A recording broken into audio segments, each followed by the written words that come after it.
Ici Mario Messica, je suis très heureux de vous retrouver à cette présentation aujourd'hui, toujours dans la série Code Zoé. Zoé signifie la vie éternelle. C'est ce que nous recevons en cadeau dès l'instant où nous passons par la repentance et nous acceptons le Seigneur Jésus-Christ comme notre Seigneur et notre Sauveur. La vie éternelle, Zoé, est communiquée à notre esprit. Et comme nous l'avons vu dans les productions précédentes, notre esprit est recréé dans la justice et la sainteté que produit la vérité que nous venons d'accepter. Et en plus de cela, notre esprit, comme nous l'avons vu, est scellé par le Saint-Esprit. Et comme l'apôtre Paul l'a dit dans Éphésiens 1er chapitre et le verset 13, ce Saint-Esprit que nous recevons, c'est un gage de notre héritage. Le mot gage vient du mot grec arabon qui signifie entre autres bague de fiançailles. Alors nous recevons comme une bague de fiançailles, c'est comme une assurance, une certitude, une garantie que le reste de l'héritage suivra en son temps parce que nous sommes sauvés, nous sommes recréés, nous sommes scellés de son Saint-Esprit. En réalité, dans deuxième épître de Paul aux Corinthiens, c'est dans le 11e chapitre et au 2e verset, l'apôtre Paul affirme qu'en acceptant le Seigneur Jésus-Christ, nous sommes désormais fiancés à un seul époux. Alors, ça veut dire qu'en étant sauvés, nous recevons par le Saint-Esprit cette bague de fiançailles qui nous assure que le reste suivra un jour. Et désormais, dès ce moment, débute notre pèlerinage ici-bas. Et notre pèlerinage ici-bas, entre le moment où nous sommes fiancés au Seigneur Jésus-Christ et le moment où cette cérémonie de mariage aura lieu, et nous savons que cette cérémonie-là aura lieu au retour du Seigneur Jésus-Christ sur cette terre à la toute fin, et que cette cérémonie se fera sur le sommet de la nouvelle montagne de Sion, parce que, comme on a enseigné précédemment, dès le moment où le Seigneur posera ses pieds sur le sommet de la montagne des Oliviers, qui est en face de la ville de Jérusalem, cette montagne se fendra par le milieu et les autres collines et montagnes qui entourent la ville de Jérusalem vont reculer, selon le prophète Zacharie, pour faire place à une très grande vallée.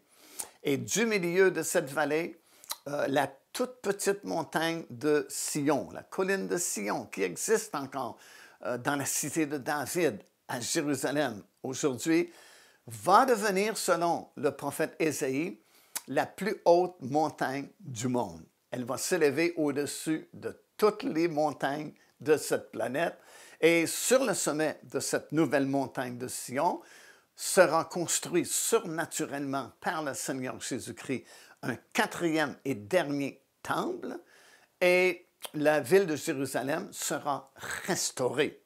Bien sûr, ce ne sera pas encore la nouvelle Jérusalem telle qu'elle est décrite pour nous dans le livre de l'Apocalypse, mais ce sera une restauration de la ville actuelle de Jérusalem.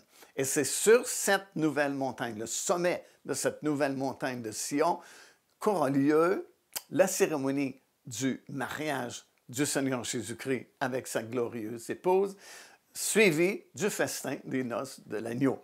Nous savons cela parce que c'est écrit noir sur blanc dans le livre du prophète Ésaïe.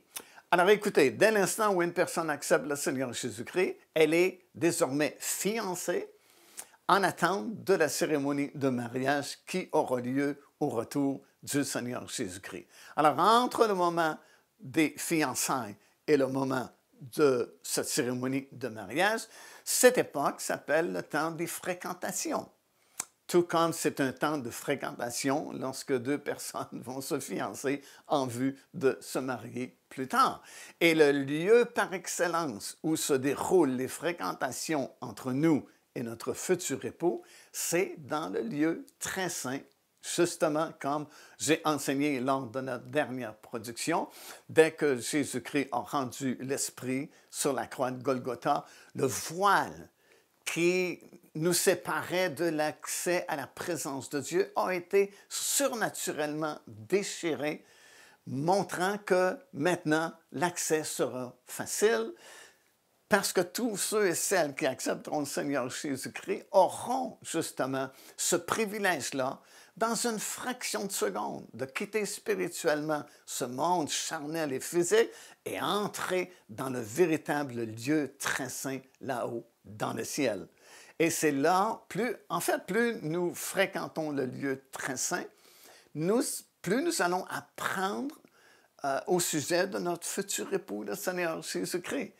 Et plus nous venons dans le lieu très saint là-haut dans le ciel, plus nous allons recevoir ces bénédictions qui ont été promises à tous les rachetés de l'Éternel. Première bénédiction que nous allons recevoir en fréquentant le lieu très saint, c'est la manifestation de la présence de Dieu dans nos vies. Vous savez, il y a une différence entre la présence de Dieu et la manifestation de la présence de Dieu. En fait, la Bible nous explique que Dieu est présent partout dans le monde. Il est présent au ciel, il est présent sur la terre, il est présent au-delà de la mer, il est présent en dessous de la terre. Vous savez, David, dans un des psaumes, a dit « Où irai-je loin de ta face? Si je m'enfuis à l'extrémité du monde, surprise, tu es déjà là à l'extrémité du monde. Si je descends en dessous de la terre, tu es là. Dieu est partout. Sa présence est partout.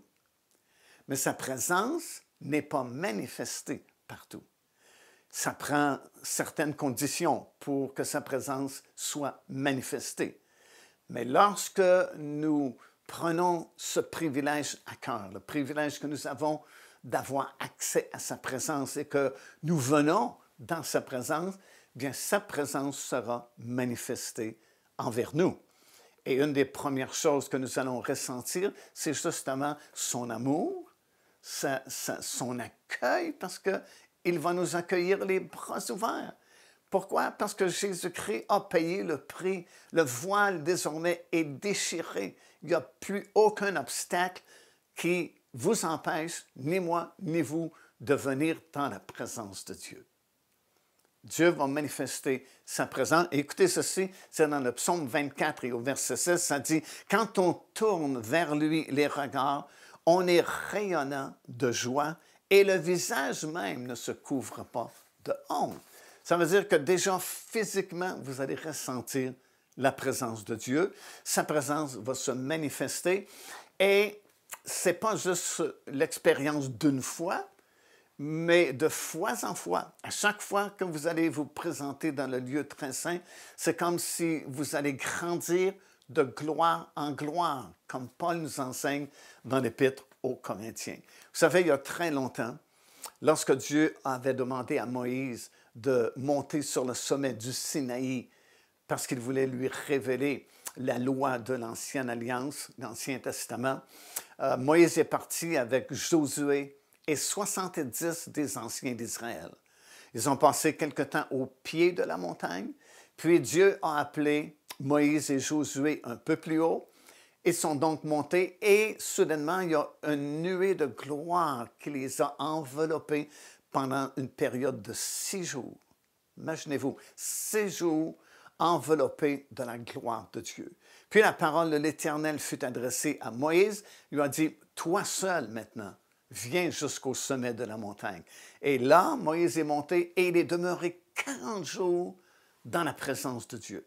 Et c'était tellement glorieux que lorsqu'il est redescendu de la montagne, son visage rayonnait. La gloire de Dieu était sur son visage. Mais il a placé un voile sur son visage. Pourquoi? Parce que la gloire diminuait de jour en jour. Et c'était quand même triste à voir cette gloire diminuer de jour en jour. Et pour diminuer la douleur, Moïse a placé un voile sur son visage. Mais ça, c'était l'ancienne alliance. Sous la nouvelle alliance en Jésus-Christ, c'est exactement le contraire. Paul nous explique dans l'Épître aux Corinthiens que nous, contrairement à Moïse qui plaçait un voile pour ne pas voir cette gloire diminuer, nous n'avons pas de voile. Et nous sommes changés, dit-il, de gloire en gloire, en gloire, jusqu'au retour du Seigneur Jésus-Christ. C'est un des nombreux privilèges que vous avez, alors profitez-en en Jésus-Christ.